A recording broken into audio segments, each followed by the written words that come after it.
الفاتحة. أعوذ بالله من الشيطان الرجيم. بسم الله الرحمن الرحيم. الحمد لله رب العالمين الرحمن الرحيم مالك يوم الدين إياك نعبد وإياك نستعين اهدنا الصراط المستقيم صراط الذين أنعمت عليهم غير المغضوب عليهم ولا الضالين آمين. بسم الله الرحمن الرحيم. السلام عليكم ورحمة الله وبركاته.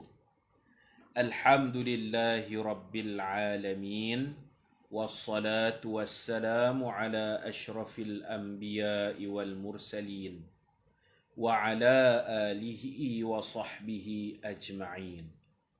رب اشرح لي صدري ويسر لي أمري واحلل عقدة من لساني يفقه قولي. سبحانك لا علم لنا إلا ما علمتنا إنك أنت العليم الحكيم ولا حول ولا قوة إلا بالله العلي العظيم.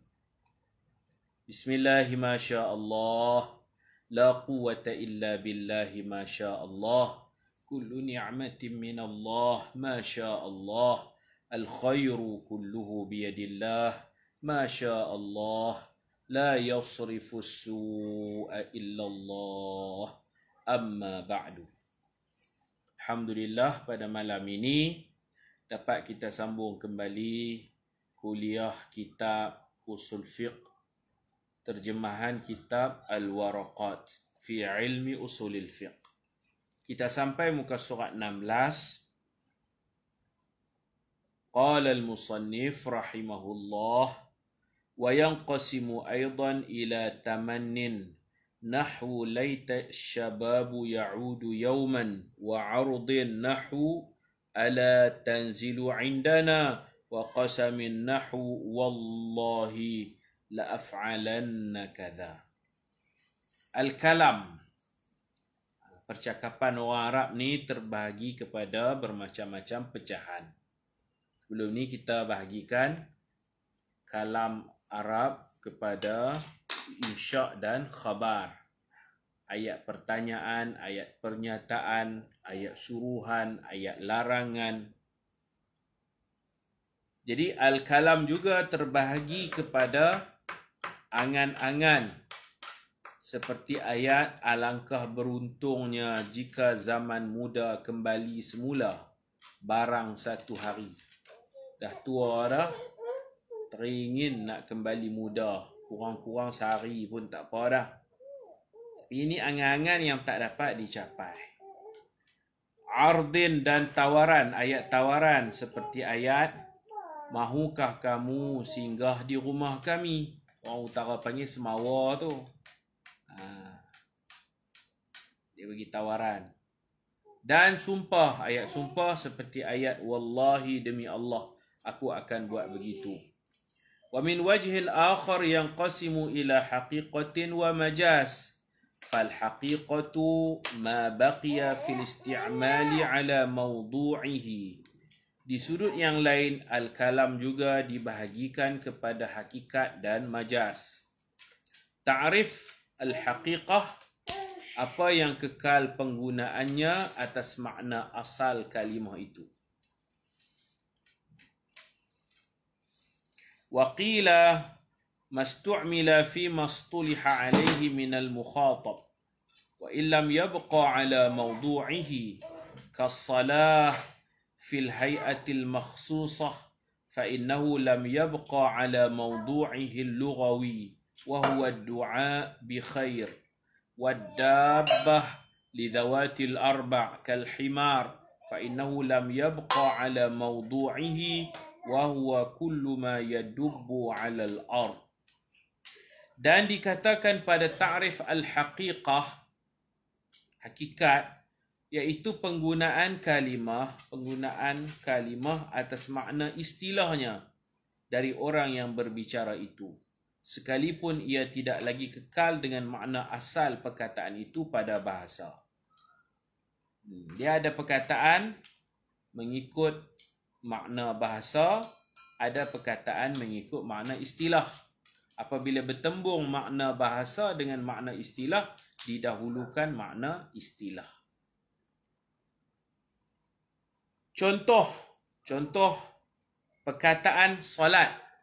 Solat makna bahasanya ialah doa. Makna istilahnya semayanglah yang mula dengan takbir, habis dengan salam. Jadi solat pada bahasa doa, pada istilah beberapa perbuatan, beberapa percakapan, bacaan yang dimulakan dengan takbir, yang diakhiri dengan salam. Kan dalam kitab fiqh as-salatu ada lughatan wa syar'an, ataupun as-salatu lughatan wa istilahan. Makna istilah lebih kuat daripada makna bahasa. Contohnya perkataan solat dimaksudkan dengan keadaan tertentu yang dimulai dengan takbir dan disudahi dengan salam. Ini istilah. Dan tidak lagi dimaksudkan dengan makna asalnya pada bahasa, iaitu doa kebaikan. Solat dengan makna doa kebaikan tak ada. Jadi kalau seseorang bernazar, esok dia nak solat, bukan makna esok dia nak baca doa. Esok dia kena solat lah. Solat yang mula dengan takbir, habis dengan salam. Begitu juga perkataan ad-dabah. Dabah ni asalnya binatang yang melata. Ulang tu pun dabah pasal dia melata atas tanah, muka bumi. Tapi di sudut istilah, dabah ni binatang 4 kaki. Dabah ni kambing, dabah ni lembu, dabah ni unta, kuda. Kalau dia kata dia nak sembelih dabah, maknanya nak sembelih kambing, bukan sembelih ular. Begitu. Asalnya setiap binatang yang berjalan atas muka bumi dipanggil dabbah. Itu bahasa. Tapi sudah diistilahkan dabbah tu binatang 4 kaki. Baik, kita tengok dalam Quran sendiri pun ada hakikat dan ada majas. Hakikat ada, majas pun ada. Hakikat lawan dia majas. Contoh al-majas. Di dalam Al-Quran, Allah berfirman dalam surah Al-Anfal ayat 2. A'udzu billahi minasyaitonir rajim. Wa idza tuliyat 'alaihim ayatuhu zadatuhum imana. Maksudnya, dan apabila dibacakan ke atas mereka ayat-ayatnya, ayat-ayat Allah, akan bertambahlah iman mereka. Allah kata zadathum imana. Zadat ada ta situ, ta taknis. Zadat. Ta tu dalam ilmu nahwu dipanggil ta taknis. Ta taknis ni kembali kepada ayat. Apabila dibacakan ayat Quran kepada orang beriman, zadathum, ayat itu menambahkan keimanan mereka. Mereka dah ada iman. Bila baca ayat Quran, ayat-ayat Quran tu tambahkan lagi iman mereka. Itu majas. Hakikatnya yang menambah iman Allah. Allah menambahkan lagi iman mereka yang sedia ada dengan sebab bacaan Al-Quran. Bukan ayat tu yang tambahkan iman, tapi Allah yang tambahkan iman dengan asbab mendengar bacaan Al-Quran.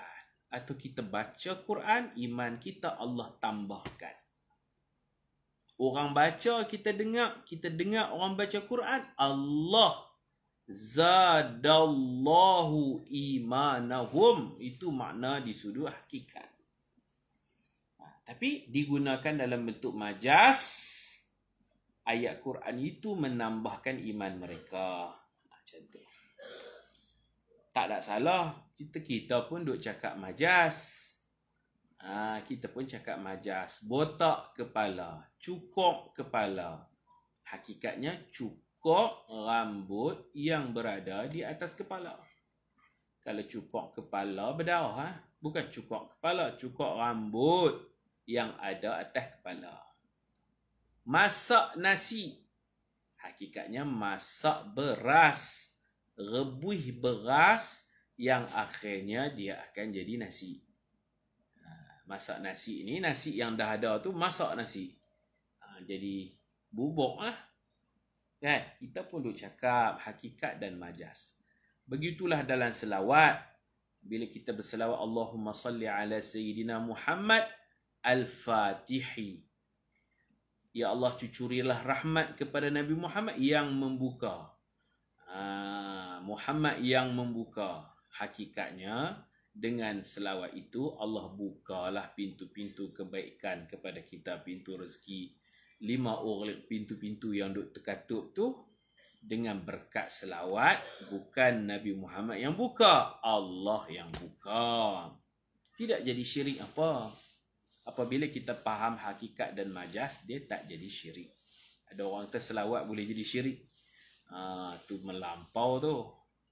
Kita faham Allah yang hadi. Bukan Nabi Muhammad yang memberi hidayah. Allah yang memberi hidayah dengan berkat Nabi Muhammad. Pada hakikatnya Allah yang menambah iman mereka, bukan ayat yang menambahkan iman mereka.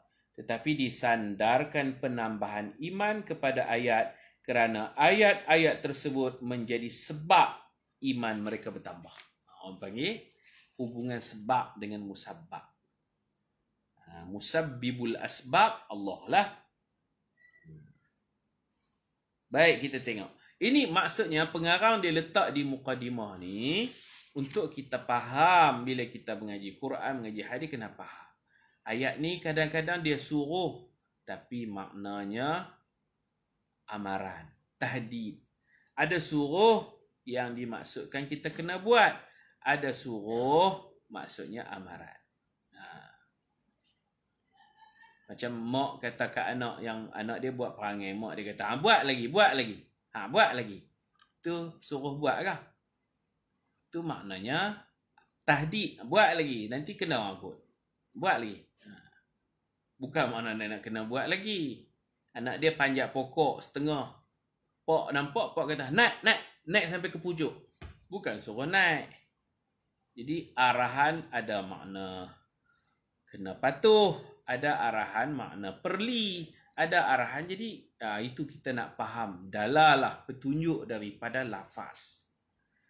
Begitulah nak faham Al-Quran dan hadis bukan mudah.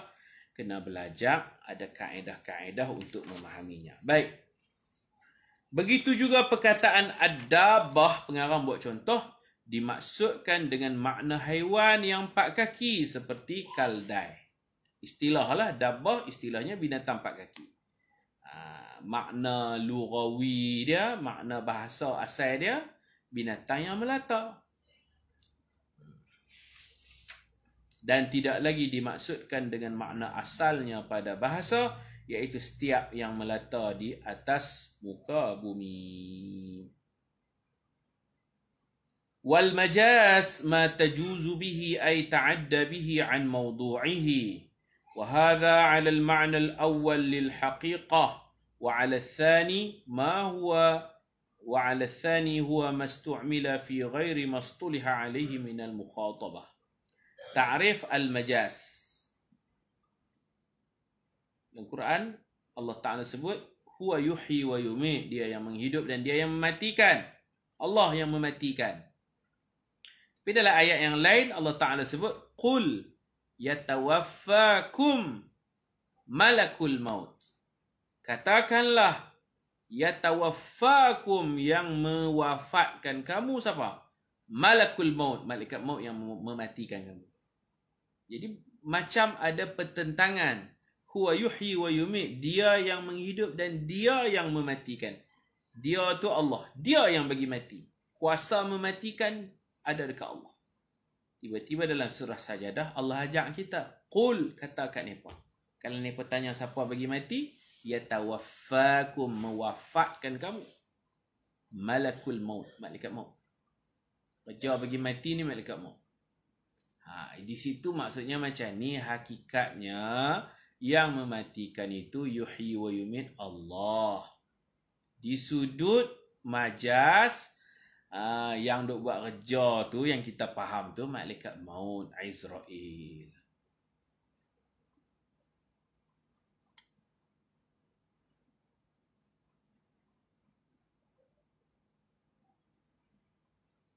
Ustaz, bab majas tu dibaca ma tajuzu atau ma tajawwaza? Ustaz, saya tengok dalam syarah dia Ustaz. Wal majazu ma ay ta'adda, diguna fi'il madhi di sini ta'adda. Dia ta'adda. Kalau ikutnya betul lah, saya silap tu. Madhi tu tajawwaza. Terima kasih Ustaz. Tajawwaza bihi ay ta'adda bihi. Samalah madhi dengan madhi. Apa betul ma tajawwaza bihi ay ta'adda bihi an mawdu'ihi. Ta'rif majas. Penggunaan kalimah bukan pada makna asalnya. Guna dengan makna lain. Kalau dalam balaghah selalu dibuat contoh, fa'idha bihi syamsun tuzalliluni ani syamsi. Lebih kurang macam tu lah. Saya pun tak ingat bait syair tu. Ada seorang ni, perempuan lah. Perempuan, dia berdiri di bawah terik matahari. Duk kena jemuk tengah panas perempuan ni. Tengah panas dia berdiri. Tiba-tiba, fa'idha bihi syamsun tuzalliluni minasyamsi. Tiba-tiba datang matahari meneduhkan aku, memayungi aku daripada sinaran matahari. Ini semua sastra. Seorang perempuan berdiri di bawah terik matahari, tiba-tiba datang satu matahari meneduhkannya, memayunginya daripada panas matahari. Apa makna dia? Makna dia, matahari dia tak ada dua. Matahari, perempuan berdiri, tiba-tiba ada mai matahari pula duk teduhkan perempuan ni, duk lindung perempuan ni daripada panas matahari. Itu qarinah menunjukkan ada makna lain. Takkan matahari nak lindung matahari. Matahari A, matahari B mai payung pula, mai lindung pula kan? Tak betul. Ini makna lain. Maknanya mungkin power dia yang melindunginya daripada sebarang masalah. Dia merunsing dengan masalah, dirundung dengan masalah yang macam-macam. Dia dalam tekanan, mujuklah ada kekasihnya yang kacak, yang seperti matahari, yang melindunginya, meneduhkannya daripada masalah, yang bagi jalan keluar, yang melindunginya. Disebut matahari tetapi dimaksudkan lelaki yang segak, handsome, banyak menyelesaikan masalah dia. Begitulah majas. Kalau hakikatnya takkan ada satu matahari, satu lagi matahari lain pula nak main bagi teduh kan? Kalau matahari ni panas, main double matahari lagi tambah panas, terbakar lah dia. Itu maknanya majas. Ada qarinah, ada tanda-tanda yang menunjukkan makna yang lain. Penggunaan kalimah bukan pada makna asalnya, atau dikatakan penggunaan kalimah bukan dengan makna yang diistilahkan pada kalimah itu dari orang yang berbicara. Dia pengguna kod lain lah. Makna istilah macam ni dibawa makna yang lain. Wal haqiqah imma lughawiyah bi an wada'aha ahlul lughah kal asadi lil hayawanil muftaris. Al hakikat pula, kalam hakikat terbahagi kepada 3 pecahan. Ada hakikat lughawiyah, ada hakikat syar'iyah, ada hakikat urfiyah. Hakikat tu saja pecah 3. Tadi kita dah sebut majas dan hakikat. Hakikat tu saja ada 3. Yang pertama hakikat lughawiyah. Apa dia dalam bahasa Melayu ni? Penggunaan kalimah mengikut apa yang ditetapkan oleh ahli bahasa. Seperti lafaz singa. Ahli bahasa kata singa ni maksudnya digunakan untuk makna haiwan yang buas. Itu makna singa. Asad, Arab panggil asad, Melayu panggil singa. Apa itu singa? Apa takrif singa? Dia macam buka kamus dewan lah. Ahli-ahli bahasa akan menyebut asad itu singa. Singa tu maknanya apa? Maknanya binatang buas. Haiwan yang buas. Tetapi pada majas disebut singa dimaksudkan orang berani. Syuja', rajulun syuja'. Lelaki yang berani dipanggil singa juga. Lelaki berani pun singa juga. Singa pada hakikatnya binatang buas. Singa pada majas orang berani ya. Orang tak takut. Pahlawan tu singa. Contohnya Sayyidina Hamzah mendapat gelaran singa Allah. Asadullah. Dia bukan ada taring, dia bukan ada bunyi macam singa tak. Persamaannya ialah beraninya seperti singa. Dipanggil musyabbah bih. Ada wajah syabah. Ada tashbih. Dia tu singa. Dia tu seperti singa. Tu. Ini ilmu balaghah, ilmu sastra Arab yang perlu difahami juga oleh seseorang yang hendak mengistinbatkan hukum daripada Quran dan hadis. Kita tengok contoh. Saya buat nota kaki untuk terang singa binatang dengan singa orang berani.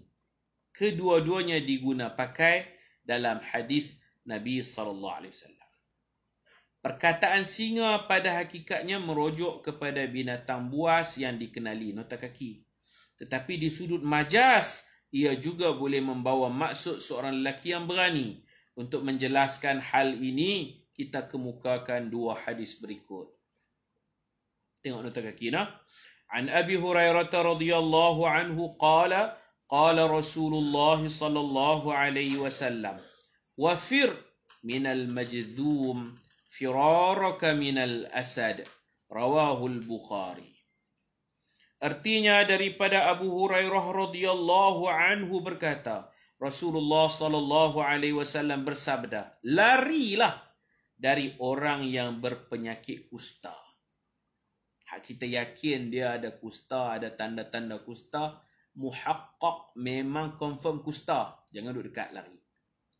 Adapun kita sekarang COVID-19 ni, jangan duduk larilah jumpa orang.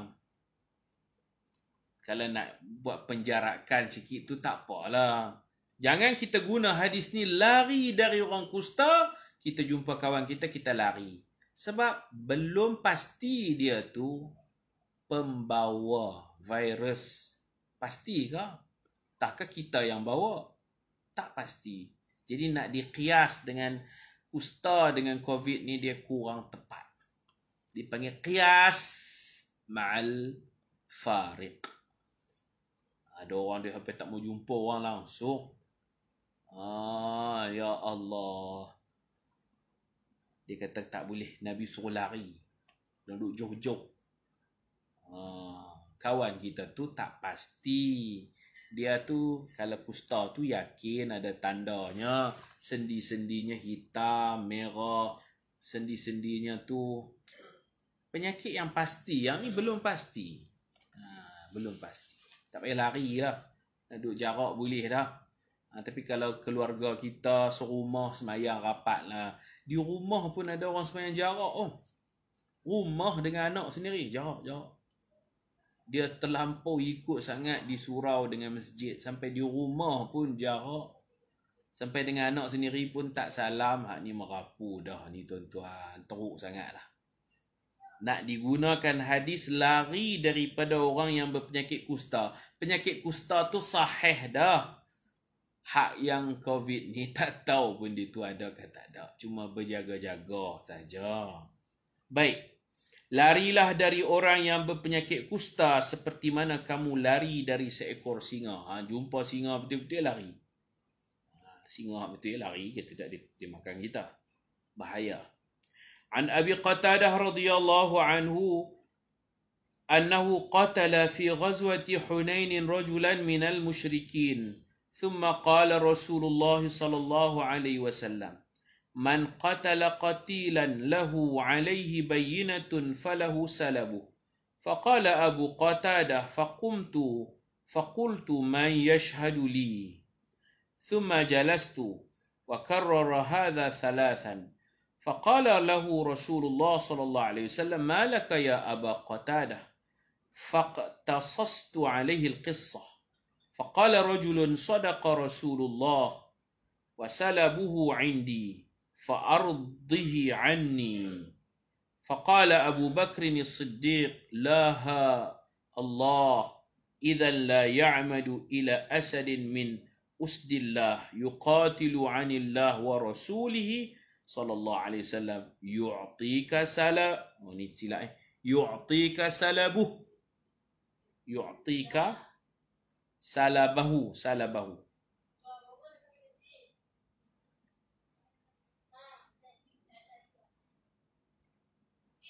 فقال النبي صلى الله عليه وسلم صدق فأعطه. قال فأعطانيه. رواه البخاري ومسلم. Artinya daripada Abu Qatadah radhiyallahu anhu, sesungguhnya Abu Qatadah ini beliau membunuh seorang lelaki musyrik dalam peperangan Hunain. Dia berjaya bunuh. Kemudian baginda sallallahu alaihi wasallam bersabda, siapa yang membunuh musuh dengan syarat dia memiliki bukti, dia yang bunuh, dia ada bukti kata dia yang bunuh, maka harta yang berada di badan musuh itu menjadi hak miliknya. Siapa bunuh musuh, harta yang ada di badan musuh menjadi milik pembunuh. Tapi syarat kena ada bukti lah. Kalau tidak, masing-masing mendakwa aku yang bunuh. Ada bukti. Boleh ambil lah. Harta di badan musuh dalam poket seluar apa semua tu kita boleh ambil. Hak mutlak pembunuh. Man qatala qatilan falahu salabuh. Siapa bunuh musuh dalam peperangan, harta atas badan musuh, hak dia lah. Hak dia yang bunuh tu. Hak ni bukan ghanimah nak kena bahagi-bahagi, tak payah bagi, ambil terus. Ghanimah tu harta yang berciciran. Harta yang mereka bawa letak belakang. Gitu. Tapi syarat dia apa? Alaihi bayyinah. Kena ada bukti kata dia yang bunuh. Abu Qatadah radhiyallahu anhu berkata, aku berdiri dan berkata, siapa yang boleh menjadi saksi bagi pihakku? Man yashhadu li? Dia tanya, aku ada bunuh seorang, tolong Ustaz, siapa-siapa boleh jadi saksi? Aku yang bunuh. Abu Qatadah mengulangi soalan ini sebanyak 3 kali. Duduk tanya, siapa boleh tolong aku jadi saksi? Aku ada bunuh orang. 3 kali dia ulang tanya. Siapa pun tak respon. Kemudian beliau duduk. Abu Qatadah duduk. Rasulullah SAW bertanya, apa kena denganmu wahai Qatadah? Apa pasal ini? Maka aku ceritakan kisahku kepadanya. Kisah dia macam ni, dia bunuh musuh mati. Lepas tu ada laki lain, orang Islam juga, laki lain mai balas harta yang di badan musuh. Mai ambil harta di badan musuh. Padahal Abu Qatadah yang bunuh, tapi laki lain mai ambil barang-barang yang ada di badan musuh. Ambil salap, orang panggil salap. Tak boleh macam tu. Patutnya bagi ke Abu Qatadah. Dia yang bunuh, dia yang dapat. Jadi Abu Qatadah pun ceritalah dekat Nabi. Saya bunuh fulan bin fulan. Harta di badan tu saya tak ada nak ambil lagi. Ada seorang sahabat jugalah, orang Islam juga, dia ambil kat dia. Padahal saya yang bunuh. Jadi macam tu. Seorang lelaki berkata, Rasulullah SAW bercakap benar. Harta yang di badan musuh itu berada di sisiku. Lelaki hak ambil ni memang tampil lah. Dia kata apa yang Nabi cakap tu betul. Siapa bunuh, orang tu lah yang dapat. Tapi saya ambil kat saya. Dia tampil, membuat pengakuan, kata dia ambil harta di badan musuh tu. Dan lelaki ni kata lagi, tolonglah minta dia meredai harta itu untuk diberikan kepadaku. Lelaki tu kata, wahai Rasulullah, tolonglah pujuk Abu Qatadah bagi kat saya lah. Bagi dia redha pasal saya ambil dah. Mintalah dia dengan suci hati. mengizinkan harta yang saya ambil daripada musuh. Saya tak bunuh, dia yang bunuh, tapi saya dah ambil. Rasulullah pujuk-pujuklah dia, minta dia redha bagi kat saya. Oh, mana boleh macam tu? Tolonglah minta dia meredai harta itu untuk diberikan kepadaku. Dia cakap macam tu, Sayyidina Abu Bakar mencelah. Abu Bakar As-Siddiq radhiyallahu anhu berkata, tak boleh begitu, ni hak ni hak Abu Qatadah. Tak boleh begitu. Demi Allah, tak boleh macam tu. Adakah patut seekor singa, maksudnya pahlawan yang berani, disebut singa. Adakah patut seekor singa dari singa-singa Allah berjuang bersungguh-sungguh mempertahankan Allah dan Rasulnya, kemudian harta di badan musuh yang dia bunuh diberikan kepada kamu? Hang ni timbang rasa lah sikit. Hang nak ambil harta, hang tak buat apa pun. Dia ni singa. Dan ramai lagi sahabat-sahabat lain yang menjadi singa-singa Allah. Mereka lawan bersungguh-sungguh. Mereka berjaya bunuh. Tiba-tiba kamu yang mendakwa nak harta tu. Tak boleh macam tu. Yang ni syahid kita, poin kita tang ni lah. Kemudian harta di badan musuh yang dia bunuh diberikan kepada kamu. Maka Nabi SAW bersabda, Abu Bakar bercakap benar. Berikan harta itu kepada Abu Qatadah. Maka orang itu akhirnya memberikan harta itu kepadaku. Itulah. Kita cerita, singa ada hakikat, ada majaz. Banyak ni hakikat majaz ni, banyak dalam Quran.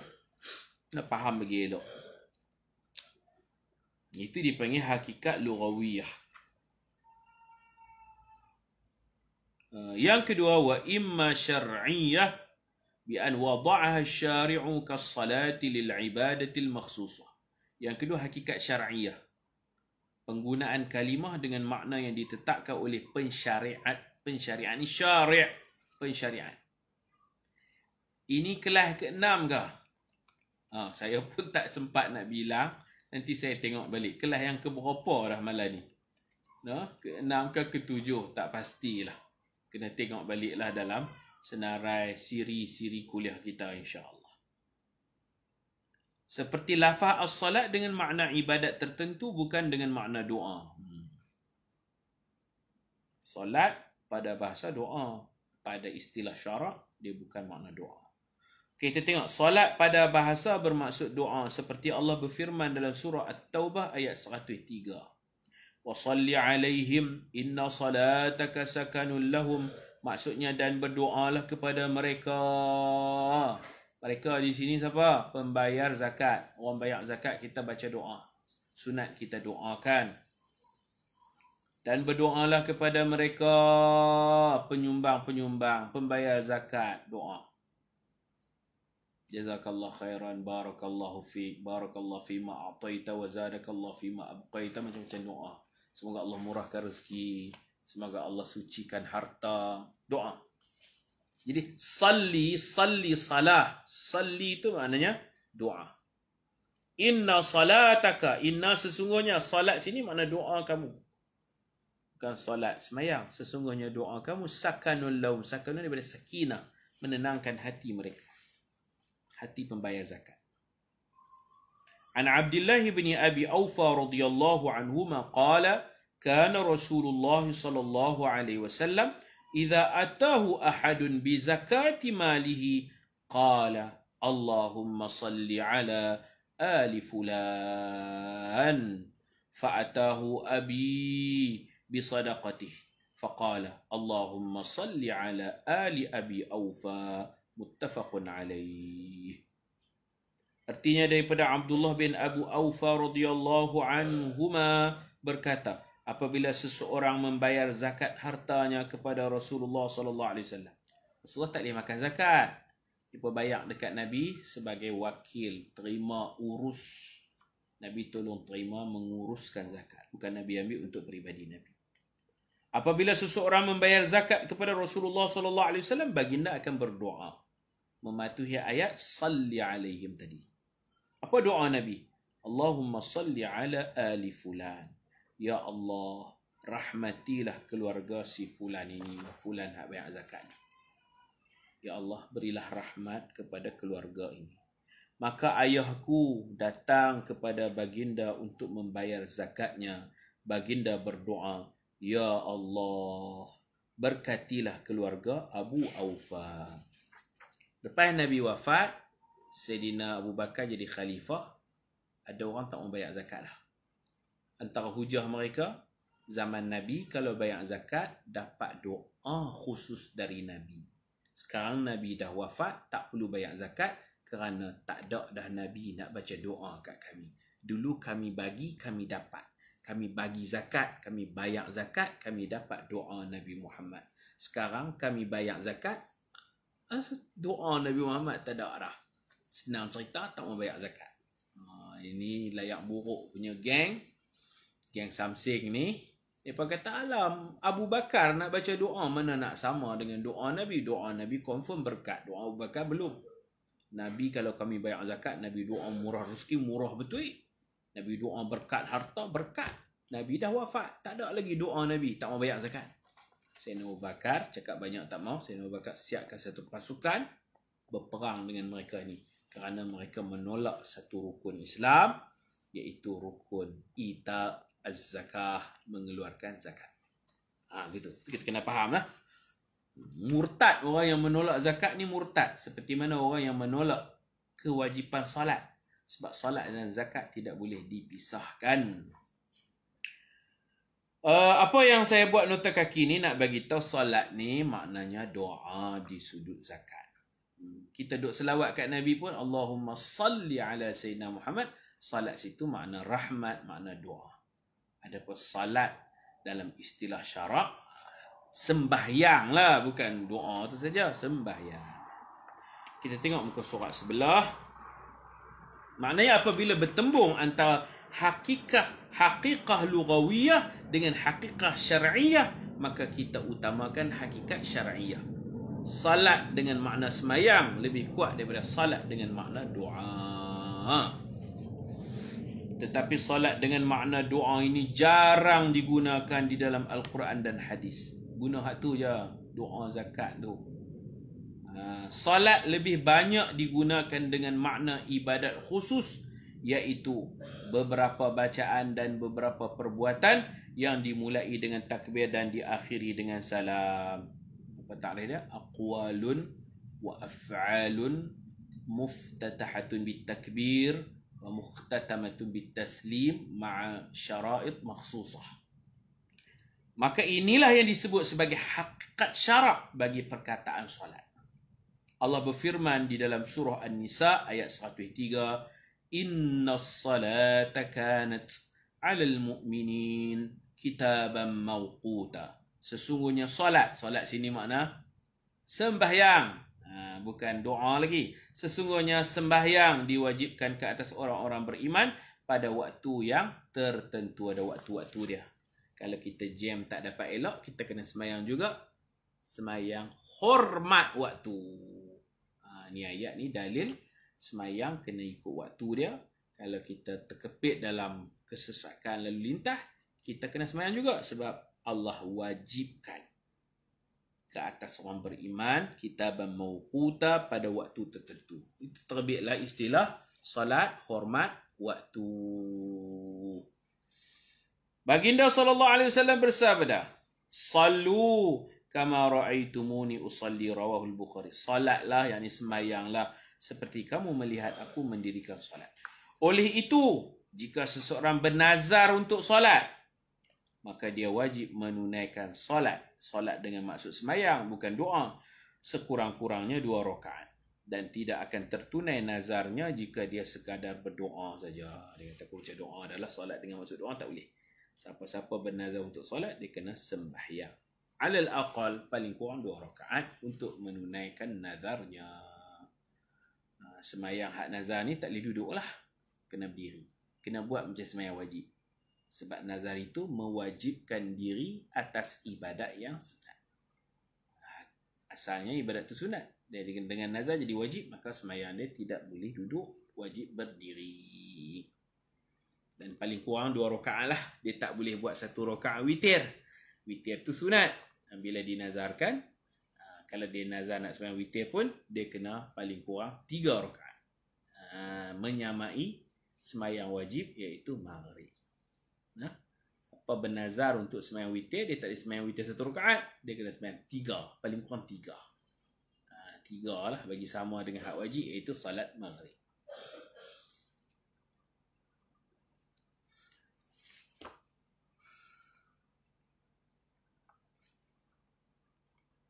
Wa imma 'urfiyah bi an wada'aha ahlul 'urf al-'am kadabah li dhawati al-arba' kal himar wa hiya lughatan li kulli ma yadubu 'ala al-ardi. Ulang tadi balik, wal khas kal fa'il lil ism al-ma'ruf 'inda an-nuhah. Hakikat 'urfiyah, penggunaan kalimah dengan makna yang diguna pakai oleh orang ramai. Urf, orang duk guna tu, orang ramai duk guna macam tu. Seperti lafaz ad-dabah digunakan pada binatang yang memiliki 4 kaki. Orang duk faham macam tu lah. Dabah ni binatang 4 kaki. Walaupun pada bahasa asalnya ia bermaksud semua jenis binatang yang melata di atas muka bumi. Jadi oleh kerana uruf orang faham dabah tu binatang 4 kaki, maka kita ambil yang uruf. Kita ambil yang uruf. Pada asalnya, lafaz ad-dabah bermaksud semua jenis binatang yang melata. Seperti firman Allah dalam surah Hud ayat 6. وَمَا مِنْ دَابَّةٍ فِي الْأَرْضِ إِلَّا عَلَى اللَّهِ رِزْقُهَا. Maksudnya, tiada seekor pun binatang yang melata di bumi, melainkan Allah menjamin rezekinya. Tetapi pada uruf am, di sisi manusia, ad-dabah itu lebih digunakan menunjuk kepada binatang 4 kaki. Bukan semua jenis binatang. Itu menunjukkan ayat Quran yang bersifat umum boleh ditakhsiskan, dikhususkan dengan uruf al-am. Ayat yang umum boleh diperkecilkan skopnya, boleh ditakhsiskan, boleh dikhususkan dengan uruf am. Dabah tu umum semua binatang yang melata atas muka bumi. 2 kaki ke, tak ada kaki ke, semua dabah. Tapi uruf kita hak 4 kaki. Oleh itu apabila seorang wakil, ni masalah muamalat jual beli. Apabila seorang wakil diwakilkan kepadanya untuk dibelikan seekor dabah. Orang bagi duit, hang beli dabah seekor. Dia jangan beli semut. Dia tak boleh beli belalang. Dia tak boleh beli ayam, tak boleh. Walaupun asalnya dabah tu umum. Tapi sudah ditakhsiskan, sudah diperkecilkan skopnya yang luas itu kepada binatang 4 kaki je dabah. Jadi kena fahamlah. Oleh itu apabila seorang wakil diwakilkan kepadanya untuk dibeli seekor dabah, maka si wakil wajib membelikan binatang 4 kaki. Seperti keldai, unta dan kuda. Tidak boleh membeli sebarang jenis binatang sesuka hatinya. Orang sumpah tak mau makan daging. Dia darah tinggi ke apa. Dia kata, wallahi, keluar pada mulut dia. Wallahi, aku tak mau makan daging. Kalau dia makan, mana dia langgar sumpah, dia kena cari 10 orang miskin bagi pakaian atau beri berah. Tak apalah, itu denda langgar sumpah. Dia sumpah tak mau makan daging, tapi dia duk makan ikan. Adakah dia melanggar sumpah? Soalan saya. Orang ni dia sumpah, wallahi, aku tak mau makan daging. Lepas tu hari-hari dia duk makan, kalau makan telur ni lah, tak apalah. Dia makan ikan. Isi ikan.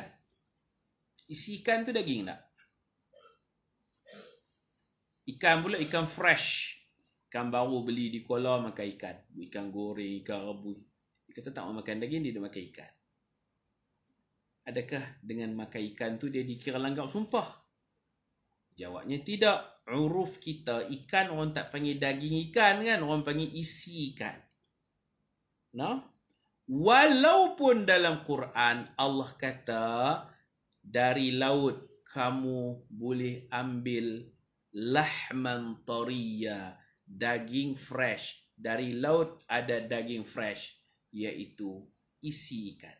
Walaupun Quran menyebut laut itu hasil mahsulnya ada lahman tariya, daging lembut fresh.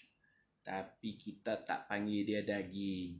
maka orang yang bersumpah tak mau makan daging, duk makan ikan, dia tidak melanggar sumpahnya. Jadi dia ikut uruf lah, ikut uruf. Begitu jugalah kalau dia makan ayam, kita tak panggil daging ayam. Daging pada uruf kita, betul ni. Kak Sakinah kata daging, kalau uruf orang kita, daging ni lembu, kambing tu daging kan? Daging. Ayam pun bukan daging. Kalau dia makan ayam pun, dia belum melanggar sumpah. Ini kita kena faham. Dok, Quran kata lahma. Quran berbicara tentang nikmat. Laut itu hasil mahsulnya ada sotong, ada udang, ada ketam, ada ikan. Allah berbicara tentang nikmat. Allah tidak berbicara tentang hukum. Jadi kalamullah itu di sudut mengungkit nikmat. Tak ada apa-apa hukum di situ. Allah guna laham, tapi kita orang Arab pun tak panggil lahmus samad, daging ikan. Orang tak panggil daging ikan. Maka seseorang yang bersumpah tak mau makan daging, dia makan ikan, biar pi kat dia lah. Tidak dikira melanggar sumpah. Kerana hakikat urfiyah itu lebih kuat daripada hakikat bahasa lughawiyah. Di sudut bahasa, isi ikan tu daging. Di sudut uruf kita, isi ikan tu isi, bukan daging. Faham tak? Jadi bukan semudah-mudahnya kita berdalil. Kita kena tengok juga apa kegunaan bahasa tu. Yalah, tapi yang biasa kita faham tu makna lain. Uruf berbeza. Jadi kalau dia kata tak mau makan daging, dia makan kambing, tu dia langgar sumpah lah. Kalau dia kata tak mau makan aku tak mau makan kambing, wallahi, dia makan lembu, makan unta, dia tu. Kalau dia makan ayam, dia makan telur, dia makan ikan, itu bukan daging. Dia belum lam yahnath, dia belum melanggar sumpahnya. Nah? Okey, orang yang kata dia tak mau duduk atas hamparan, firash, orang Arab panggil firash. Maksudnya dia tak mau duduk atas kapet, dia tak mau duduk atas sofa ni, dia tak mau duduk atas katil, firash, hamparan. Dia tak mau. Tak tahulah dia mengamuk apa atau dia sumpah tak mau duduk atas firash. Demi Allah, aku tak mau duduk atas firash, sebarang hamparan. Itu dia duduk atas lantai. Dia langgar sumpah tak? Kalau ikut bahasa, seluruh permukaan bumi ni, al-ard, muka bumi ni semua hamparan. Allah Ta'ala sebut, Allah sebut, وَجَعَلَ لَكُمُ الْأَرْضَ فِرَاشًا. Adakah ayat macam tu kan? وَجَعَلَ لَكُمُ الْأَرْضَ فِرَاشًا. Allah menjadikan seluruh muka bumi. Al-ard, alif lam tu membawa makna umum. وَجَعَلَ لَكُمُ الْأَرْضَ فِرَاشًا. Allah jadikan seluruh muka bumi ni semuanya hamparan, terhampar. Jadi kalau dia duduk atas pasiak pun, dia duduk atas firash juga. Dia duduk atas lantai pun firash, dia duduk atas rumput pun firash. Dia sumpah tak mau duduk atas firash. Habis tu tak boleh duduk mana-mana. Bukan macam tu. Firash dengan maksud kita ialah kapet, tilam, sofa, mafrush, yang hamparan tu. Bukan makna dia sampai tak boleh duduk mana langsung. Memang Allah kata muka bumi itu firash. Tapi firash fi urfin nas, dalam penggunaan orang ramai firash ni ialah kapet. Apa tu? Kalau dia duduk juga, dia langgar sumpah, dia kenalah bayang kepada 10 orang miskin. Kalau dia duduk atas rumput, dia duduk atas mozaik ni, tidak dipanggil, atas lantai ni tidak dipanggil melanggar sumpahnya. Gitulah. Wallahu subhanahu wa ta'ala alam. Kita berhenti dekat ni dulu. Mudah-mudahan ada manfaatnya insya-Allah. Wa sallallahu ala sayyidina Muhammad wa ala alihi wa sahbihi ajma'in. Walhamdulillahi rabbil alamin. Subhanakallahumma bihamdika asyhadu an la ilaha illa anta astaghfiruka wa atubu ilaik. Bismillahirrahmanirrahim. Wal 'asr innal insana lafi khusr illa alladhina amanu wa 'amilus shalihat wa tawasaw bil haqq wa tawasaw bis sabr. Assalamualaikum warahmatullahi wabarakatuh.